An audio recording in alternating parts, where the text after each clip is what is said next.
अस्सलाम वालेकुम व्यूअर्स, मैं हूं शेफ हसनैन और आप देख रहे हैं अपना चैनल शेफ हसनैन अहमद। आज जैसा कि आप जानते हैं कि बड़ी ईद आने वाली है और हम बना रहे हैं काबली पुलाव और बहुत ही ज़बरदस्त किस्म की रेसिपी आपके साथ शेयर करने जा रहा हूँ। आप मुझे कमेंट बॉक्स में ज़रूर बताइएगा कि आपको मेरी रेसिपी कैसी लगी और अपना फीडबैक मत दीजिएगा। कोई भी क्यूरीज हो या आपकी डिमांड हो आप मुझे इनबॉक्स कीजिए, कमेंट कीजिए, मैं इसकी पूरी कोशिश करूँगा कि आपकी डिमांड को पूरा कर सकूँ। जी तो व्यूअर्स, चलते हैं अपने इंग्रेडिएंट्स की तरफ। हमें रेसिपी में क्या क्या इंग्रेडिएंट्स रिक्वायर्ड हैं मैं आपको बता देता हूँ। मैंने मीट लिया है अप्रॉक्सीमेटली 1.25 किलो, राइस है मेरे पास 1.5 किलो, मैंने बॉईल कर लिया है मीट को और यखनी निकाल ली है। और इसके साथ हमें चाहिए गाजर, प्याज, साबुत गरम मसाला, नमक, और हमें चाहिए होगा इसके लिए गार्निश के लिए जो इंग्रेडिएंट्स चाहिए उनमें हमें चाहिए कोकोनट, सूखा खुश्क नारियल जिसे कहा जाता है, और किशमिश। जी तो व्यूअर्स, स्टार्ट करते हैं हम अपनी रेसिपी। ऑयल मैंने डाल लिया है पतीले में। सबसे पहले ऑयल के बाद जाएगी प्याज। हमने प्याज को बहुत डार्क नहीं करना,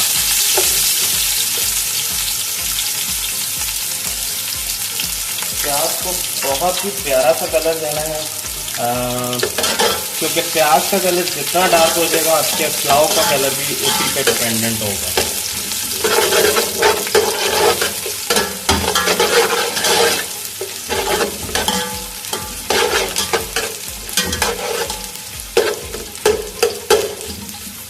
हमारे प्याज का कलर चेंज कर लिया है जैसे कि आप देख रहे हैं, और इसको हमने अच्छा से ब्राउन कर लिया।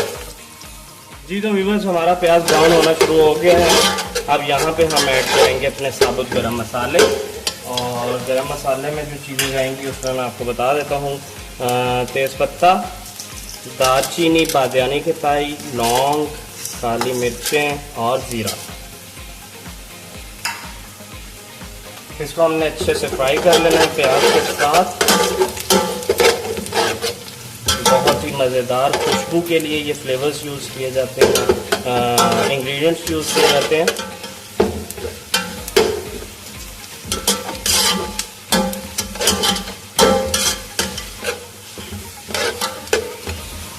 हमने इसमें तकरीबन 1 प्याज लिया, मैंने मीडियम साइज़ का 1 प्याज लिया था, और उसी के साथ हम पुलाव बनाएंगे। और इस स्टेज पे आके हम इसमें मीट ऐड कर देंगे जो कि हमने यखनी से निकाला हुआ है, बॉईल कर चुके हैं हम।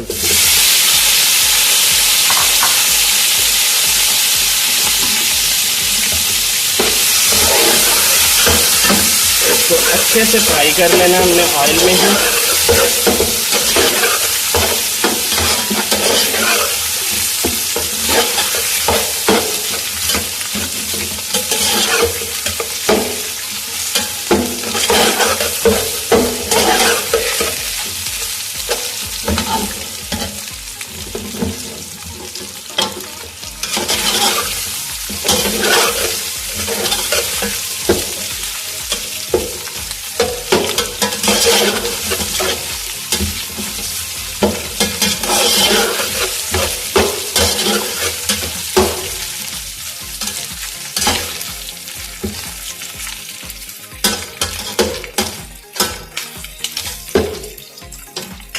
जी तो व्यूअर्स, हमारा जैसे कि प्याज ब्राउन हो रहा है, हम मीट को भी उसके साथ ही ब्राउन कर रहे हैं ताकि बहुत ज़्यादा डार्क प्याज ना हो जाए।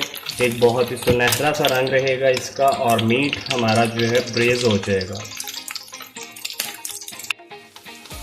जी तो व्यूअर्स, हमारा जो गोश्त है वो बहुत अच्छा सा फ्राई हो चुका है और हमारा प्याज भी अपने कलर में आ चुका है। तो अब हम इसमें स्टॉक ऐड करेंगे।